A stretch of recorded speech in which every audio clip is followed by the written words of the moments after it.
Hello dear students, welcome to my channel. आज के video में हमारा टॉपिक रहेगा क्लास 10th का practice paper 1 for the March 2025 exam. Maths standard के लिए board of school education Haryana ने ये पेपर इशू किया था कुछ दिन पहले। इसकी प्रैक्टिस आपने ज़रूर करनी है, जो कि आपको प्री बोर्ड के लिए हेल्पफुल रहने वाला है, जो कि दिसंबर में होंगे, जनवरी में फिर होंगे, और आपके फाइनल पेपर्स के लिए भी ये बहुत हेल्पफुल रहने वाला है। पहली बार आप बोर्ड का पेपर दोगे तो पूरा पैटर्न तरीका आपको पता लग जाएगा, किस तरह का पेपर आएगा, कैसा आपने करना है। बिल्कुल इसी तरह का पेपर आपको फाइनल एग्जाम्स में मिलेगा। ये जो इंस्ट्रक्शंस यहाँ लिखी हुई हैं वो सारी इंस्ट्रक्शंस आपको बोर्ड में मिलने वाली हैं, तो इनको मैं एक बार आपके लिए पढ़ देती हूँ जल्दी से। मेन इंस्ट्रक्शंस क्या हैं कि पेपर मिलते ही आपने जांच करना है कि पेपर में 21 पेज और 38 क्वेश्चन हैं या नहीं। राइट साइड में जो कोड लिखा हुआ है, देखो यहाँ पर मेरे पेपर पर कोड ए लिखा है, किसी में बी लिखा पाएगा, किसी में सी, किसी में D.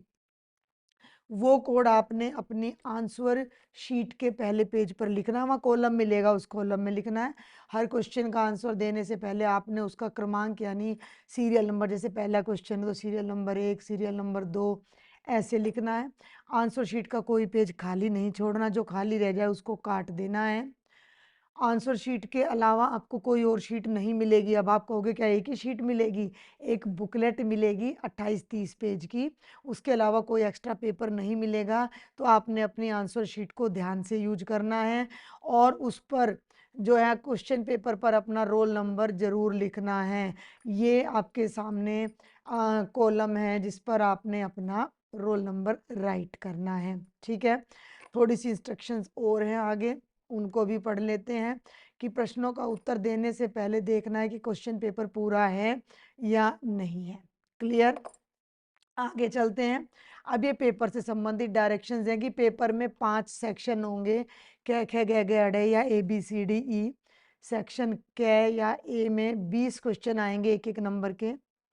18 question MCQ 1 word fill-ups सही गलत होंगे, और लास्ट के 2 क्वेश्चन असर्शन रीजन या अभिकथन तर्क होंगे। खंड ख यानी सेक्शन बी में 21 से 25 तक 2-2 नंबर के। थर्ड सेक्शन में 26 से 31 तक 3-3 नंबर के क्वेश्चन आएंगे। डी सेक्शन में 5-5 नंबर के आएंगे 4 क्वेश्चन, और ई सेक्शन में 4 क्वेश्चन 4-4 नंबर के केस स्टडी आएंगे।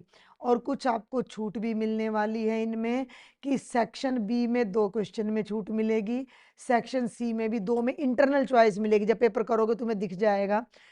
थर्ड सेक्शन फोर्थ डी में भी 2 क्वेश्चन में छूट मिलेगी, और ई यानी केस स्टडी में सभी क्वेश्चंस में 3 आएंगे, केस स्टडी 4 नहीं आएंगे, तो उनमें आपको एक एक क्वेश्चन में चॉइस मिलने वाली है। क्लियर हो गया? थोड़ा और आगे देखते हैं। इन्हीं इंस्ट्रक्शंस को यहाँ पर इंग्लिश में लिखा हुआ है, जो मैं होप करती हूँ कि आपको अच्छे से समझ में आ गई होंगी। अब हम अपने मेन पेपर पर आ जाते हैं और उसका सॉल्यूशन स्टार्ट करते हैं। ये है सेक्शन ए, जिसमें एक एक नंबर के 20 क्वेश्चन है। क्वेश्चन नंबर 1, यदि दो संख्याओं का LCM 2400 है तो HCF क्या नहीं हो सकता? If the LCM of two numbers is 2400 then HCF can not be. आपने एक बात ध्यान रखनी कि नंबर चाहे कोई भी हो, जब भी हम किन्हीं दो नंबर के LCM को HCF से भाग करते हैं तो शेषफल यानी रिमाइंडर हमेशा 0 आएगा। देखो LCM में जितने भी फैक्टर होते हैं, LCM में सारे फैक्टर HCF से ही निकल कर आते हैं। LCM में जो भी फैक्टर होंगे, मान लो LCM में है A³ B⁴ C⁴ और HCF हो गया मान लो A² B², तो जो HCF के फैक्टर्स हैं वो LCM वाले सेम है, और LCM इससे बिल्कुल पूरा पूरा डिवाइड हो जाएगा। तो इस लॉजिक को आपने हमेशा ध्यान रखना है कि HCF LCM को पूरा पूरा डिवाइड करता है। अब LCM 2400 है, और 2400 किस किस से डिवाइड हो रहा है? 400 से, 400 से हो रहा है, 6 चौक 24, 3 आठे 24, केवल 500 से नहीं हो रहा, तो 500 हमारा HCF नहीं हो सकता। आगे बढ़े, हर क्वेश्चन का लॉजिक समझना है बस। सेकंड पे चलते हैं।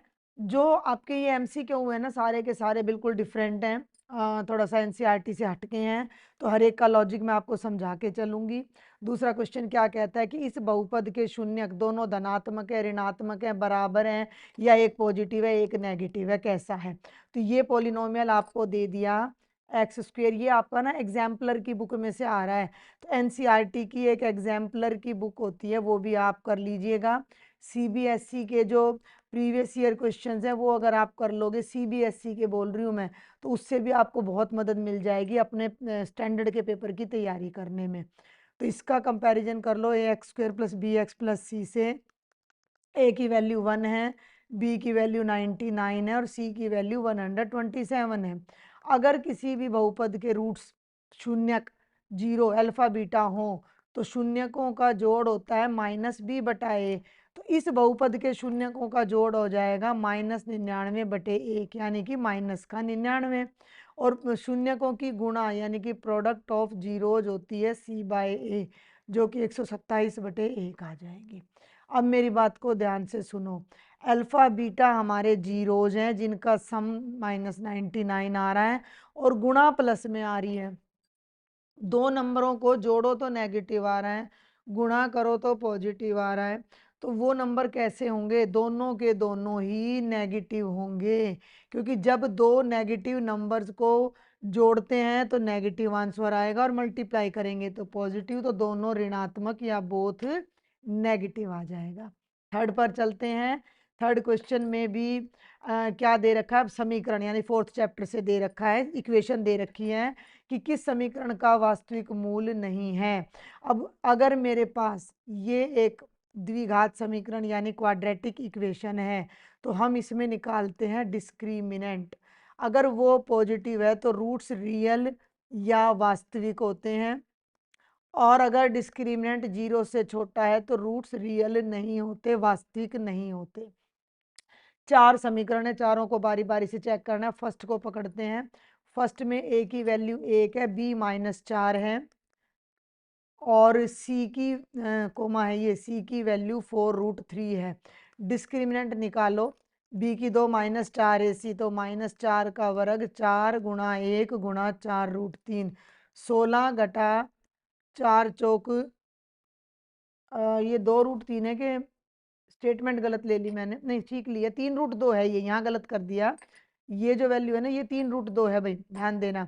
ये सी की वैल्यू 3√2 है, सी की वैल्यू 3√2 है, तो ये बन जाएगा 12√2।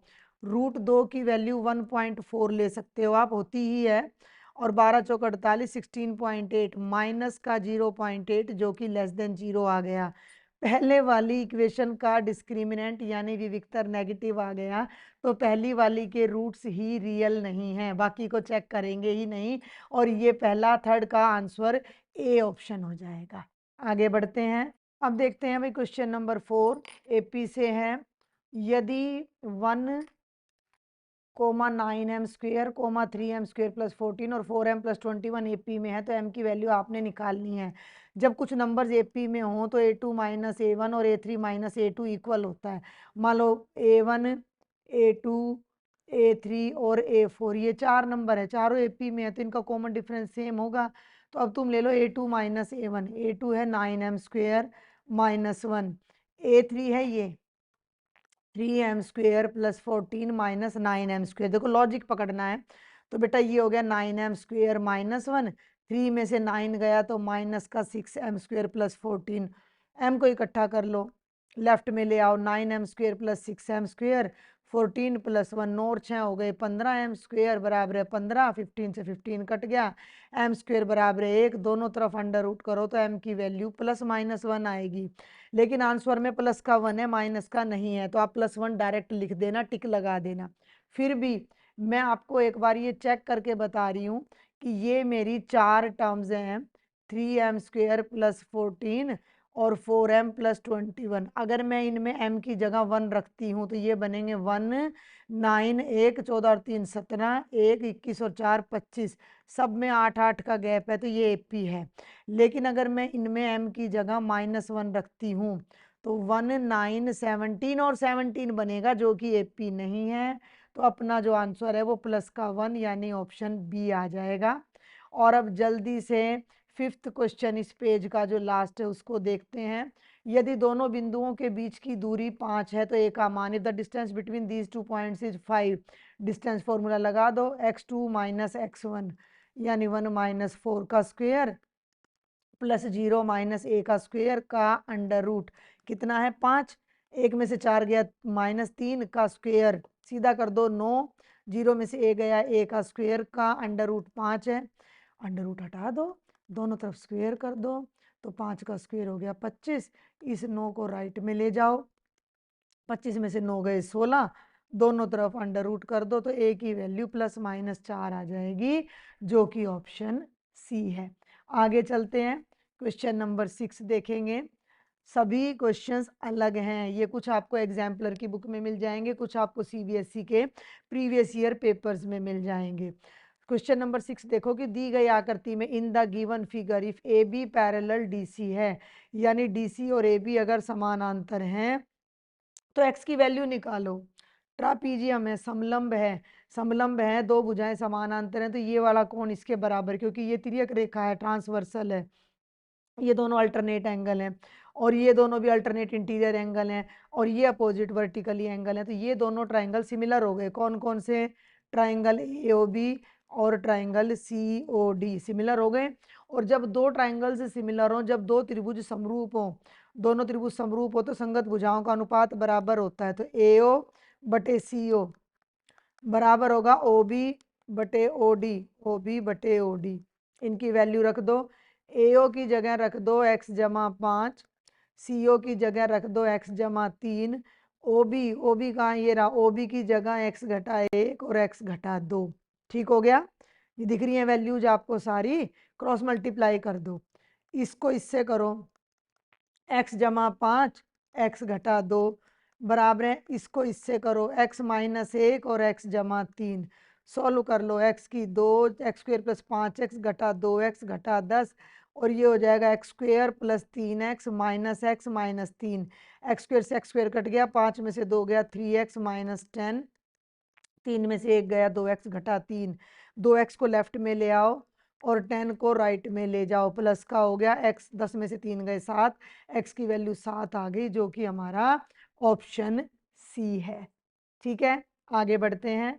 क्वेश्चन नंबर 7 सर्कल्स में से है, एक डायग्राम आपको दे रखा है, हिंदी इंग्लिश दोनों का एक ही बार में पढ़ देती हूँ कि ए सी और ए बी, ए पॉइंट है जिससे ए सी और ए बी दो टेंजेंट यानी कि दो स्पर्श रेखाएं हैं, और एंगल सी ओ डी ये वाला 120 डिग्री है, तो आपने एंगल बी ए ओ निकालना है, ये एंगल निकालना है। मेरी बात सुनो, मैं पहले इस ट्रायंगल पे जाऊंगी और इस ट्रायंगल पर जाने से पहले ये वाला एंगल हम निकालेंगे, ये पूरा एंगल 180 है जो मैं ये डार्क कर रही हूँ, तो बाहर वाला 120 है तो अंदर वाला 60 हो गया। अब ये तो रेडियस है और ये टेंजेंट है, तो ये एंगल कितना हो जाएगा 90, क्योंकि जब भी कोई टेंजेंट जाता है तो रेडियस उस पर परपेंडिकुलर होता है। अब ये वाला ट्रायंगल ले लो जो मैंने रेड कर रखा है, ए ओ सी, ट्रायंगल ए ओ सी में एक एंगल 60 का आ गया, एक 90 का, तो ये एंगल कितना आ जाएगा 60, और 90 को जोड़ दो कितना आ गया 150, 180 में से 150 को माइनस करो तो कितना आ गया 30, तो ये वाला एंगल 30 डिग्री आ गया। सुन लो मेरी बात ध्यान से, जो ये वाला एंगल है ये 30 डिग्री है, तो ये वाला एंगल भी 30 आएगा। क्यों आएगा भाई? ट्रायंगल की थ्योरम तुम प्रूव कर चुके हो कि अगर ये दो टेंजेंट हैं, ये सेंटर है और ये दोनों रेडियस है, तो ये ऊपर वाला और नीचे वाले कॉन्ग्रुएंट होते हैं, तो ये एंगल इसके इक्वल होता है। तो हमने नीचे वाला एंगल निकाला, एक्चुअल में बी ए ओ निकालना था, तो बी ए ओ भी कितने डिग्री का आ गया 30, तो ऑप्शन ए करेक्ट हो जाएगा। अब चलते हैं भैया क्वेश्चन नंबर 8 पर, बेहद आसान है। साइन अल्फा की वैल्यू √3/2 दे रखी है और ये निकालना है, कोई आइडेंटिटी लगाने की जरूरत नहीं है, टेबल समझो। साइन अल्फा √3/2 है तो कितने डिग्री पे होता है 60 डिग्री पे, जब अल्फा 60 डिग्री होता है 60 होता है तो साइन की वैल्यू √3/2 होती है, इसका मतलब अल्फा 60 डिग्री है। अब इस वैल्यू पे आ जाओ, ये वैल्यू क्या है, tangent square alpha minus cos alpha, इसमें अल्फा की जगह 60 रख दो, तो टेंजेंट 60 का स्क्वायर माइनस कोस 60, टेंजेंट 60 होता है √3 और कॉस 60 होता है 1/2, 3√3 से ये कैंसिल हो गया और -1/2, 2 3 जा 6 और ये हो गया बेटा जी 5/2 आ जाना चाहिए, जो कि ऑप्शन नंबर ए है।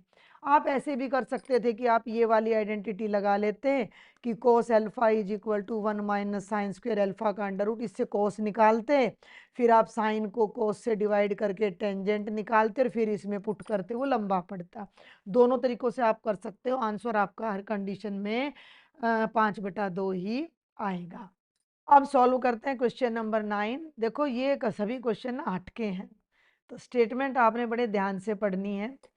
एक ऐसे त्रिज्यीय खंड का क्षेत्रफल कोमा जिसकी परिधि उसकी त्रिज्या का 4 गुना है कितना है। एक त्रिज्यीय खंड है भैया, ये सर्कल है, एक sector, the area of A sector English में भी बता दूं, ये 2 रेडियस है और ये पूरा सेक्टर का एरिया आपने निकालना है। लेकिन ये क्या कह रहा है कि इस सेक्टर का जो पेरीमीटर है, यानी कि ये लाइन, ये पूरी आर्क और ये पूरे का पूरा जो ये ब्लू कलर से मैंने आउटलाइन की है, ये त्रिज्या का 4 गुना है, यानी 4r है। तो इस सेक्टर का क्षेत्रफल यानी एरिया कितना आएगा, बहुत ध्यान से समझना। सर्कल का रेडियस हो गया r। अब हमें ये क्या कह रहा है कि त्रिज्यीय खंड की परिधि, तो त्रिज्यीय खंड की परिधि का मतलब हो गया ये आर्क प्लस r और प्लस r। आर्क लेंथ कितनी होती है, मान लो ये एंगल थीटा है, तो आर्क लेंथ होती है थीटा बाय 360 इंटू 2πr, ये तो आर्क लेंथ हो गई, प्लस r ये वाला रेडियस हो गया और प्लस r ये वाला। इन तीनों को जब मैंने जोड़ा तो ये त्रिज्यीय खंड की परिधि आ गई, और वो परिधि किसके बराबर है, 4r के। इससे आप थीटा निकालोगे और फिर त्रिज्यीय खंड का क्षेत्रफल। तो आप इसको 2 से कट कर दो, ये 180 आ जाएगा, थीटा बटे 180 गुणा πr, ये हो गया 2r, 2r को राइट में ले जाओ -2r, तो ये हो गया थीटा बटे 180 गुणा πr बराबर है 2r, r से r कट गया। अब ध्यान से देखना भाई, थीटा की वैल्यू निकालनी है, जब तक मुझे एंगल नहीं पता होगा सेक्टर का, तो मैं क्षेत्रफल कैसे निकालूंगी। तो थीटा बराबर है 2 गुणा 180 बटे पाई, ठीक है, तो थीटा की वैल्यू आ गई 360 बटे पाई। अब मुझे इस त्रिज्यीय खंड का क्षेत्रफल निकालना है, सेक्टर का एरिया होता है थीटा बटे 360 इंटू πr²। थीटा की वैल्यू है 360 बटे पाई, तो इस थीटा की जगह लग गया 360 बाय पाई, एक 360 पहले से है, एक पाई पहले से, इंटू r², ये सब कैंसिल हो गए और r² स्क्वेयर यूनिट यानी r² वर्ग इकाई आ गया। इसको आप अपने ऑप्शंस में चेक कर लो कौन सा ऑप्शन है, ये है सी ऑप्शन। लॉजिक समझ आया। हमें रेडियस r दे रखा था, हमें त्रिज्यीय खंड का एंगल नहीं पता था जिसको हमने थीटा माना, इस कंडीशन का इस्तेमाल करके हमने थीटा निकाला और फिर एरिया निकाला। अब 10वें क्वेश्चन पर चलते हैं। क्या कहता है 10वें क्वेश्चन में, यदि एक गोला का मतलब स्फीयर और घन का मतलब क्यूब, यदि एक गोले और घन का पृष्ठीय क्षेत्रफल बराबर है, if the sphere and cube है इक्वल सरफेस एरियाज, ठीक है, तो मान लो तो करना क्या है, then the ratio of diameter of sphere and edge of cube, तो गोले के व्यास और घन की भुजा का क्या अनुपात है। पहले बहुत ध्यान से सुनना। मान लिया वृत्त का जो त्रिज्या है वो r है, रेडियस r है और भुजा a है, तो मुझे क्या दिया गया है, गोला है भाई, गोला वृत्त नहीं है, तो मुझे कहा गया है कि गोले का सरफेस एरिया और घन का पृष्ठीय क्षेत्रफल दोनों बराबर हैं। गोले का होता है 4πr² और घन का होता है 6a²। निकालना क्या है, गोले का व्यास यानी कि 2r और घन की भुजा यानी a, ये रेशियो हमने निकालना है 2r अनुपात a, जिसे मैं ऐसे बटे में भी लिख सकती हूँ। तो मुझे r और 2 चाहिए और a चाहिए, तो मैं देखो क्या कर रही हूँ, 4r² को यहीं रखा और ये पाई को मैं राइट साइड में ले गई, 6a² बटे पाई। अब मैं इस a² को लेफ्ट में ले आऊँ, 4r² बटे a², ये लेफ्ट में चला गया तो यहाँ 6 बचा और पाई बचा। ध्यान से देखना, इस 4 को मैं लिख सकती हूँ 2r का वर्ग और नीचे a का, यानी ये 2r बटे a का वर्ग आ गया। भाई 4 किसका वर्ग है? 2 का, r का और a का। दोनों तरफ कर दो अंडर रूट। जब आप दोनों तरफ अंडर रूट करोगे तो स्क्वायर से अंडर रूट कट गया। 2r बटे a बराबर है वर्गमूल 6 बटे वर्गमूल पाई, यानी कि 2r अनुपात a आ गया, वर्गमूल 6 अनुपात वर्गमूल पाई। ये हो गया गोले का व्यास और ये हो गई घन की भुजा। दोनों का ये अनुपात आ गया। अपने ऑप्शन में देखो कहाँ है वर्गमूल 6 अनुपात वर्गमूल पाई, तो डी हमारा करेक्ट ऑप्शन आ जाएगा। और अब करते हैं क्वेश्चन नंबर 11। सभी क्वेश्चन अलग हैं, एक सैंपल पेपर भी ले लेना, प्रीवियस ईयर के क्वेश्चंस भी देख लेना।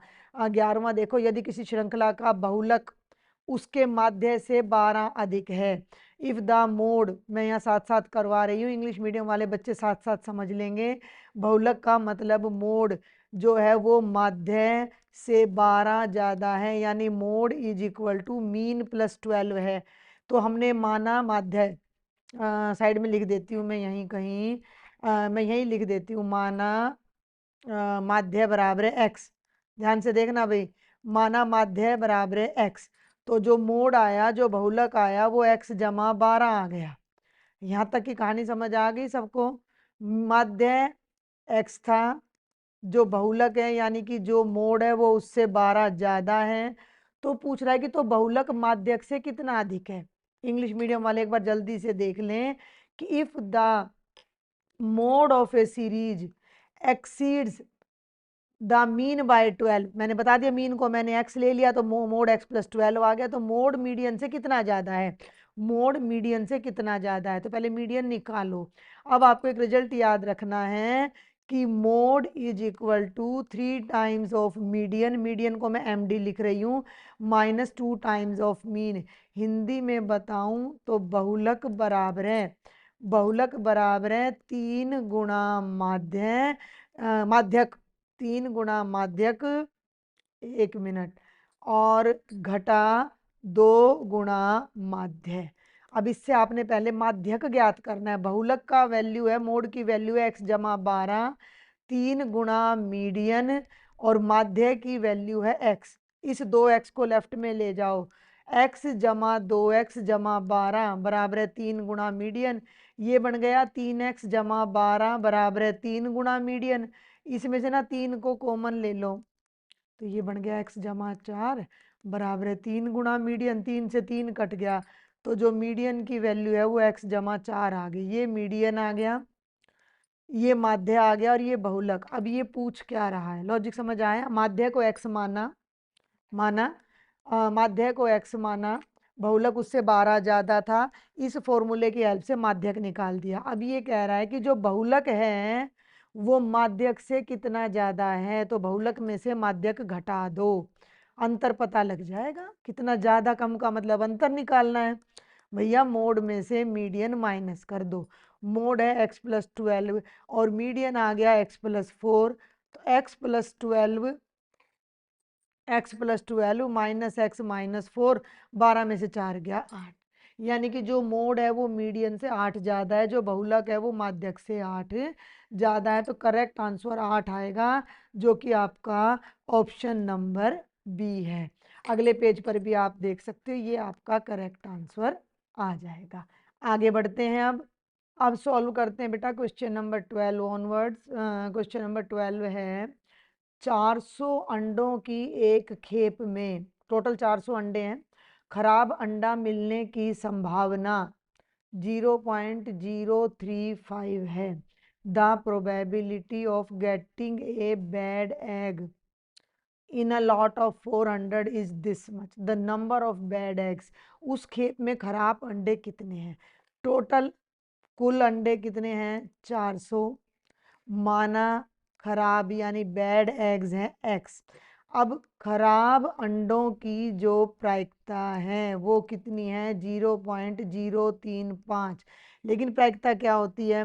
Favourable outcomes by total outcomes, यानी खराब अंडों की संख्या बटे कुल संख्या, और वो किसके बराबर होगी? 0.035 के।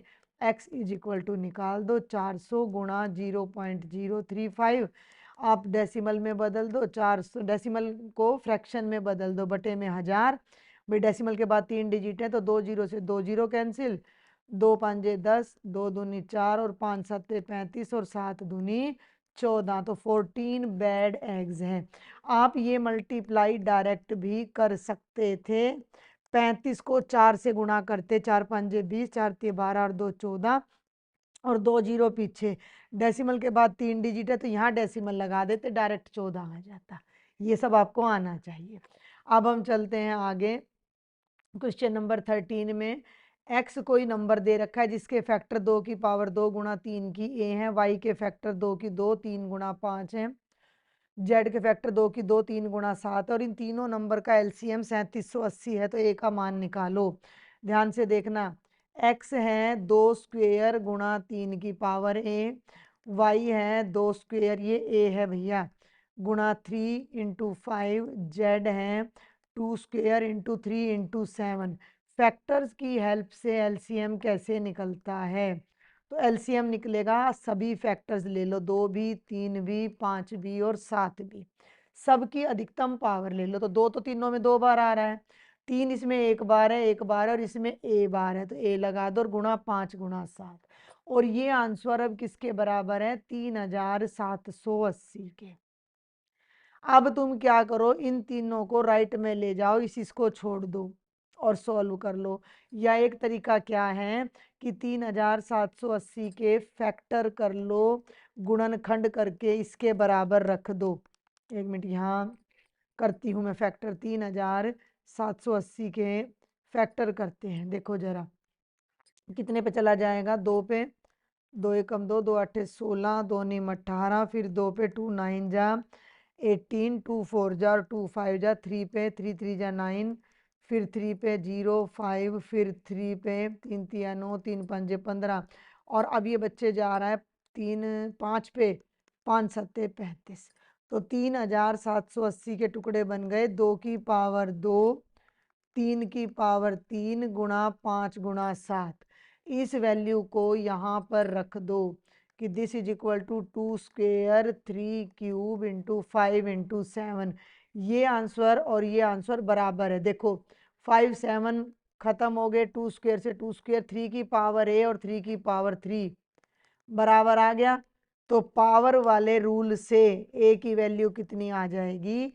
3 आ जाएगी, क्योंकि जब बेस बराबर है तो पावर भी बराबर होती हैं।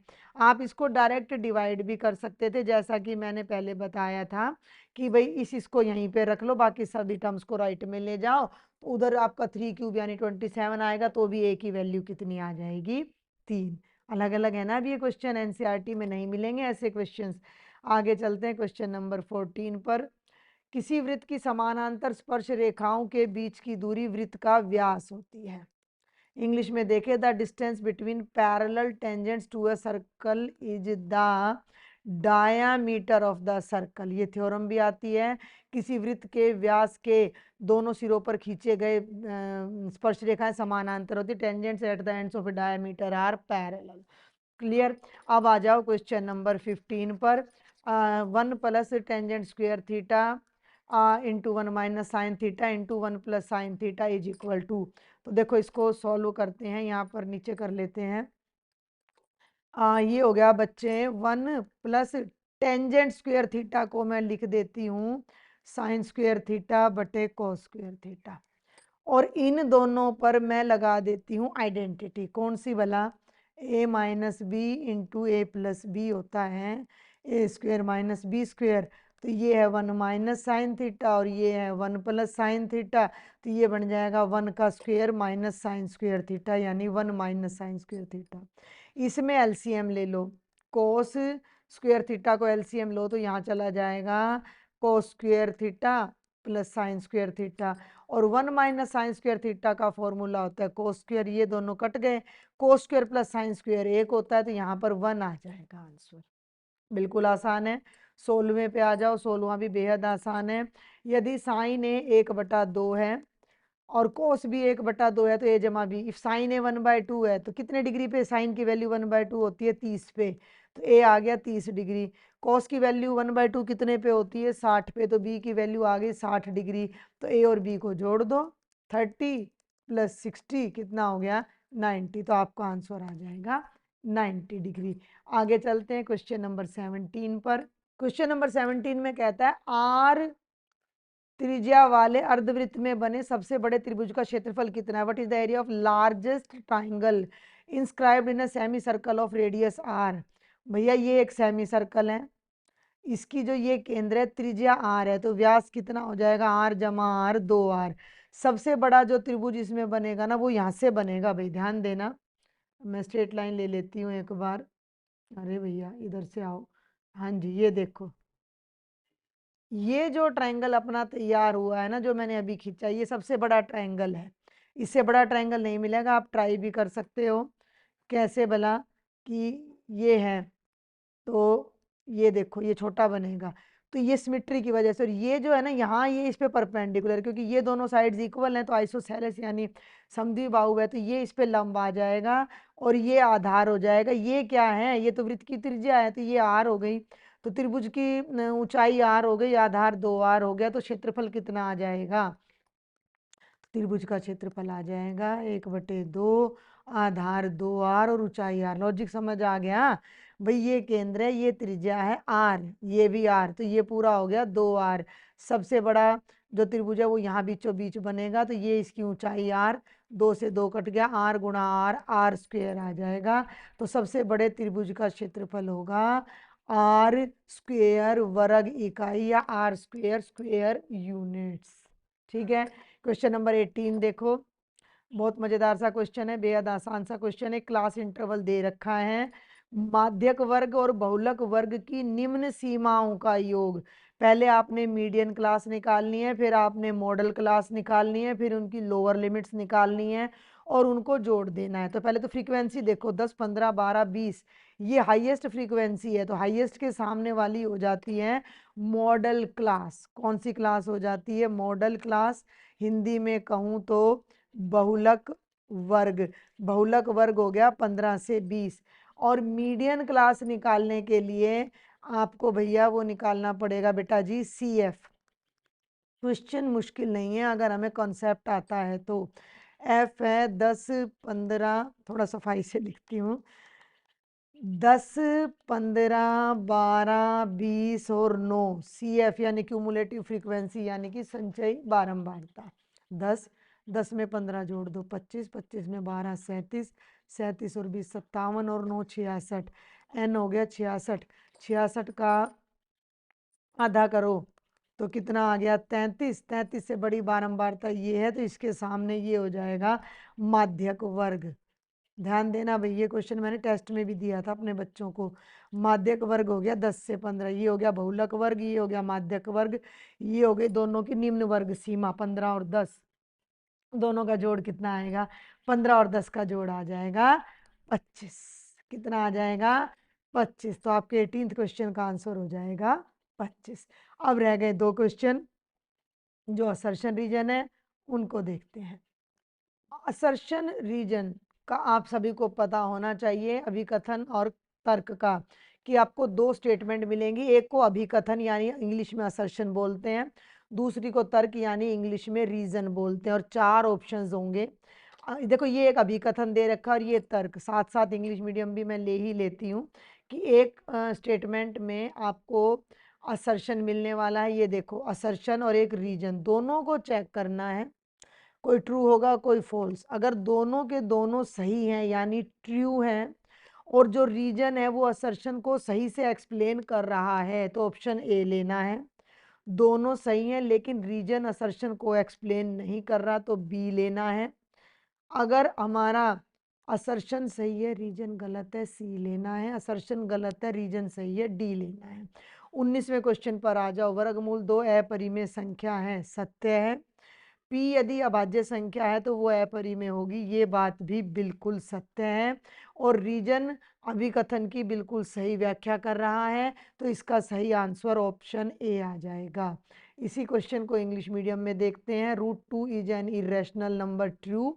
P is a prime number, √p is an irrational number. अगर प्राइम है तो उसका रूट इरेशनल होगा, ये भी ट्रू। और ये इसको सही एक्सप्लेन कर रहा है, तो ऑप्शन ए सही होगा। और अब जल्दी से सेक्शन ए का लास्ट क्वेश्चन, इन दोनों बिंदुओं के बीच की दूरी 4 वर्गमूल 7 है। इंग्लिश मीडियम में जो वो डिस्टेंस है ना वो गलत दे रखी है, 4 वर्गमूल 17 दे रखी है दोनों की दूरी। देखते हैं कौन सा ठीक पाता है। और दूसरी बात ये कह रहा है कि दो बिंदुओं के बीच की दूरी ये होती है, ये सही है, x2 माइनस x1 स्क्वेयर जमा y2 माइनस y1 स्क्वेयर। ऊपर वाला देखते हैं, -1 5 और 7 और 3 के बीच की डिस्टेंस 7 माइनस -1, 7 माइनस -1 का स्क्वेयर प्लस 3 माइनस 5 का होल स्क्वेयर का अंडर रूट, ये हो गया भाई 7 जमा 1 का स्क्वेयर, और ये हो गया -2 का स्क्वेयर। 8 8 का स्क्वेयर 64 और 4 64 और 4 हो गए 68, 68 होता है 17 चौके 68, यानी कि 2 वर्गमूल 17। तो ना तो हिंदी मीडियम वाला सही लिख रहा है ना इंग्लिश मीडियम वाला, ये भी रोंग है, तो ये असत्य है। यानी कि इंग्लिश मीडियम में कहूँ तो असर्शन फॉल्स है और रीजन ट्रू है, तो ऑप्शन डी 20वें का करेक्ट हो जाएगा। क्लियर है, समझ आई बात? ये दोनों को मैंने एक पेज पे कर दिया, दोनों मीडियम को। तो ये था आपका कंप्लीट सेक्शन ए का सॉल्यूशन। कोई भी डाउट है, कोई क्वेरी है, तो टेलीग्राम पर मैंने आपके लिए स्पेशल ग्रुप बनाया हुआ है, वहाँ मुझे ज्वाइन करो, अपने डाउट शेयर करो। लेक्चर समझ आए, पसंद आए, चैनल अभी तक सब्सक्राइब ना किया हो पहले सब्सक्राइब करो, फिर अपने फ्रेंड्स को शेयर करो। तो ये था कंप्लीट सेक्शन ए का सॉल्यूशन।